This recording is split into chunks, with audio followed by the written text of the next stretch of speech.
My wife handed me divorce papers on Christmas Day. Then her entire family started cheering. But when she opened my gift, her face went white because inside was Chapter 1, the Christmas ambush. Christmas had always been sacred in our house. Twinkling, lights, fresh pine, cinnamon candles, all that warm Hallmark stuff that made it feel like home. Every year, my wife Claire insisted on hosting the family, her overly smug brothers, her gossipy sisters, and of course, her parents who never really liked me. Still, I smiled through it because for 7 years I genuinely believed I had married the love of my life. This year, though, something felt wrong. Claire had been distant for weeks, secretive with her phone, cold in bed, and passive-aggressive with every word. I tried talking. I tried surprising her with dates, but she always brushed me off with, "I'm just tired or work is draining." The truth came wrapped in red ribbon.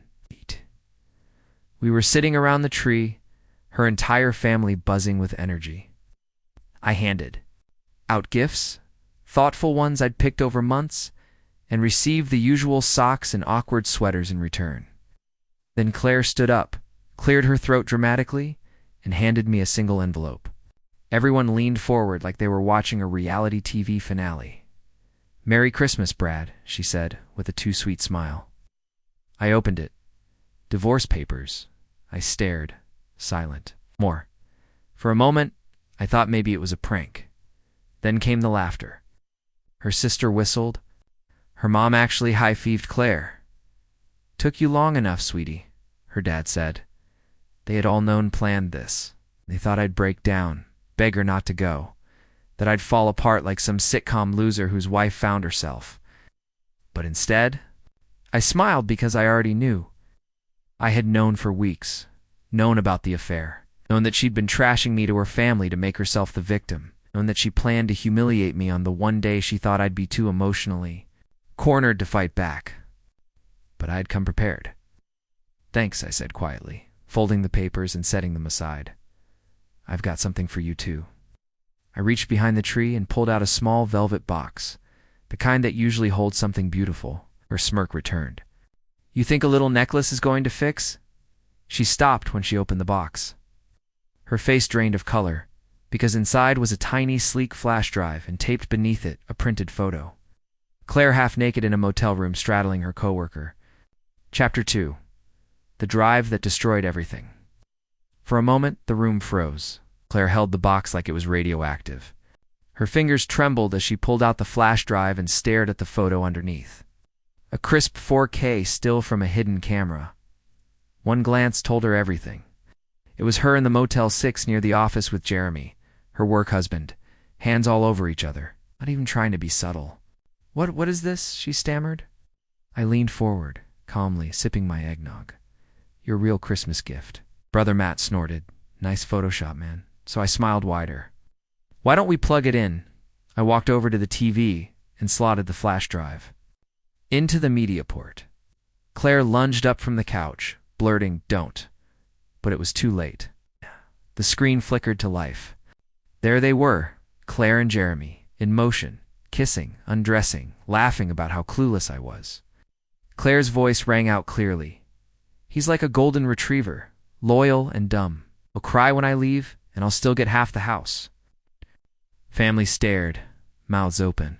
The room had gone silent, except for the high-def sound of her betrayal. Her father looked like he was about to vomit. Her mom clutched her pearls like we were in a soap opera. "Matt," he just muttered, "Jesus."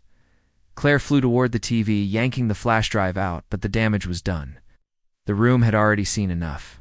I turned to her, slowly standing. "Claire, you told me I was boring. You told me I wasn't ambitious. You said I'd never be anything without you." I pulled a thick envelope from my coat pocket and tossed it on the coffee table.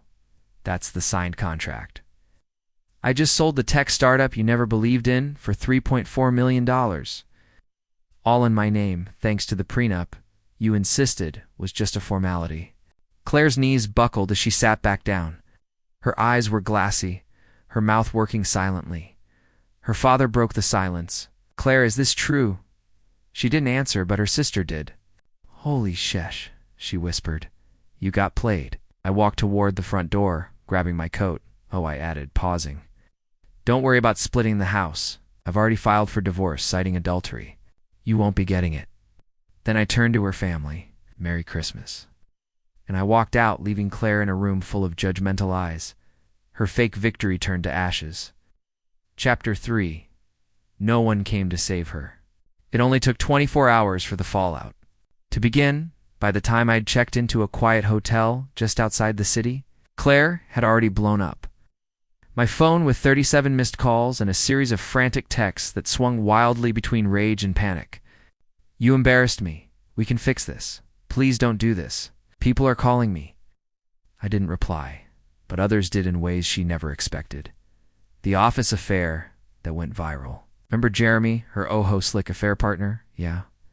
Turns out he wasn't. Quite as clever as he thought. One of Claire's cousins, who saw the video, also worked at the same company. Guess who she sent it to? HR. In less than a week, both Claire and Jeremy were suspended, pending an internal ethics investigation. Their romantic rendezvous in that cheap motel room. It wasn't just betrayal, it was a breach of company conduct. Clients, confidential data, everything was at risk. 2 days later, Jeremy's wife posted screenshots of the video with names on Facebook. It exploded. The post reached over 10,000 shares in under 48 hours. Comments rolled in fast. Isn't she that operations director? Wow. Didn't she post Bible quotes last week? Trash? Both of them? By the end of the week, both Claire and Jeremy had been fired publicly. No soft exits, no mutual separation, lies gone. Her family turned cold. But that was just her professional life. Her personal one that disintegrated even faster. Her father didn't speak to her. Her mother texted me an apology. Even her sister, who had cheered during the divorce announcement, messaged me privately. I'm sorry, we didn't know. She lied to all of us. Claire was left with no allies. The same people who laughed with her just days before now pretended they barely knew her. And Jeremy vanished, blocked her on everything, changed his number, quit his job, and moved out of state with his wife. Apparently, when everything hit the fan, his wife gave him an ultimatum. Therapy, a move, or total exposure to his kids. He chose survival. Claire was ghosted not just by me, but by the one man she betrayed me for. Now she sat alone, unemployed, unwanted and publicly exposed, with every fake smile and cruel word she once uttered playing on loop in her own mind. Chapter 4. The knock on my door. It was a gray Sunday afternoon. I was making coffee in my new place, a modest apartment downtown, quiet and clean, with no trace of the past clinging to the furniture or the walls. The knock was soft, hesitant, but I knew who it was before I even opened the door. Claire. She looked like a shadow of the woman I'd once known. Eyes hollow, makeup smeared like she had applied it with trembling hands, lips dry and cracked. She clutched her coat like it was armor, but even that couldn't hide how broken she was. Please, she whispered, her voice barely audible. Can I come? In? I said nothing, just stepped aside. She walked in slowly, her eyes darting across the room, as if searching for pieces of her former life, some photo, some souvenir. But there was nothing here for her, nothing left. The final conversation. I lost everything, she said, sitting down without being asked. My job, my reputation, my family. Even Jeremy abandoned me. I've been sleeping in my cousin's basement. I have no one. I stayed silent.